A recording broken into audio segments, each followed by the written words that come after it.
शहर को यकीन हो जाता है कि अब सच अपनी मंजिल तक पहुंच चुका है। कोर्ट से निकलते वक्त उसके चेहरे पर जो सुकून होता है वो सालों की लड़ाई के बाद मिला हुआ है। किरण की वजह से कामरान के खिलाफ जो सबूत आए थे उन्होंने पूरी तस्वीर ही बदल दी थी। कामरान को भी अंदाजा हो चुका था कि अब उसके लिए कोई रास्ता बाकी नहीं रहा। इसी घबराहट में वो अपनी गाड़ी निकालता है, बिना किसी को बताए। सिर्फ एक ही ख्याल दिमाग में होता है, एयरपोर्ट। मुल्क से बाहर कहीं दूर, रात का वक्त होता है, सड़कें ज्यादा खाली नहीं होती, लेकिन कामरान की गाड़ी हद से ज्यादा रफ्तार में होती है। उसकी आंखों के सामने बस एक ही मंजर घूम रहा होता है, अदालत, शहर का चेहरा, किरण की गवाही और अपना टूटता हुआ राज। तभी अचानक एक तेज आवाज होती है, ब्रेक्स की चीख और फिर एक भयानक टक्कर। गाड़ी पलट जाती है, शीशे टूट जाते हैं, लोग इधर उधर गिरते हैं। चंद ही लम्हों में वहाँ भीड़ जमा हो जाती है। किसी ने वीडियो बना ली, किसी ने तस्वीर, और कुछ ही देर में सोशल मीडिया पर खबर चल जाती है। मशहूर बिजनेसमैन कामरान का खौफनाक एक्सीडेंट। न्यूज चैनल्स लाइव हो जाते हैं। हर तरफ सिर्फ एक ही नाम, एम्बुलेंस आती है। कामरान को खून में लथपथ उठाकर अस्पताल ले जाया जाता है। डॉक्टर्स इमरजेंसी वार्ड में ले जाते हैं। बाहर मीडिया का शोर होता है। शहर घर पर होती है जब टीवी पर ये ब्रेकिंग न्यूज चलती है। स्क्रीन पर पलटी हुई गाड़ी, टूटे हुए शीशे और कामरान का नाम। शहर की अम्मी गहरी सांस लेकर कहती है, बेटा ये मकाफात है। उसकी चक्की धीरे चलती है मगर पीसती बहुत है। शहर कुछ नहीं बोलती, बस स्क्रीन को देखती रहती है। उसके दिल में ना खुशी होती है ना दुख, बस एक अजीब सा सुकून और थकान। तभी किरण का फोन आता है, आवाज भरी हुई होती है, शहर, मैं अस्पताल जा रही हूँ, तुम भी आ जाओ। शहर कुछ पल सोचती है, फिर हाँ कह देती है। दोनों अस्पताल पहुँचती है। कॉरिडोर में पुलिस भी होती है, मीडिया भी और डॉक्टर्स भी। कुछ देर बाद डॉक्टर बाहर आकर बताता है कि कामरान जिंदा है, लेकिन उसकी हालत बहुत नाजुक है। न वो बोल सकता है न चल सकता है, सिर्फ बेड पर लेटा रह गया है। आईसीयू के शीशे के बाहर शहर और किरण खड़ी होती है। अंदर कामरान मशीन के सहारे सांस ले रहा होता है। शहर उस चेहरे को देखती है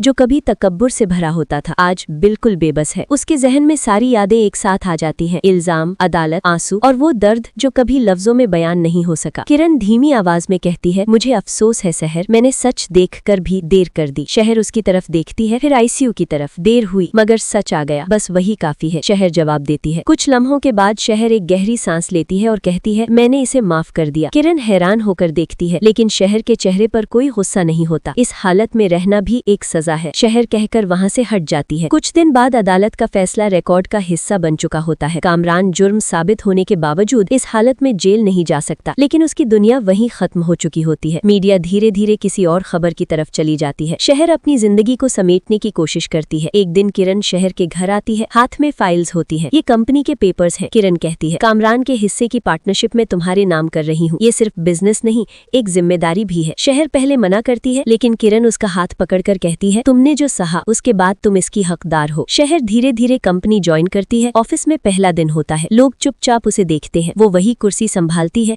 जहाँ कभी कामरान बैठा करता था, लेकिन अब हवा बदल चुकी होती है। शहर डिसीजन लेती है, एम्प्लॉइज से बात करती है और कंपनी को नए तरीके से चलाना शुरू करती है। ट्रांसपेरेंसी, ईमानदारी और रिस्पेक्ट, यही उसके प्रिंसिपल्स होते हैं। कुछ महीने गुजरते हैं, कंपनी तरक्की करने लगती है। मीडिया फिर से शहर के बारे में बात करने लगती है, लेकिन इस दफा कहानी मुख्तलिफ होती है। एक मजलूम औरत जो टूट कर भी खड़ी हुई। शहर एक इंटरव्यू में सिर्फ इतना कहती है, इंसाफ का रास्ता मुश्किल होता है, मगर अगर आप सच पर खड़े रहें तो मंजिल मिल ही जाती है। अस्पताल में कामरान बेड पर लेटा होता है, आंखें खुली होती है, लेकिन लफ्ज नहीं। किरण कभी कभी मिलने जाती है, बस खामोशी होती है। उसकी जिंदगी का शोर वहीं खत्म हो चुका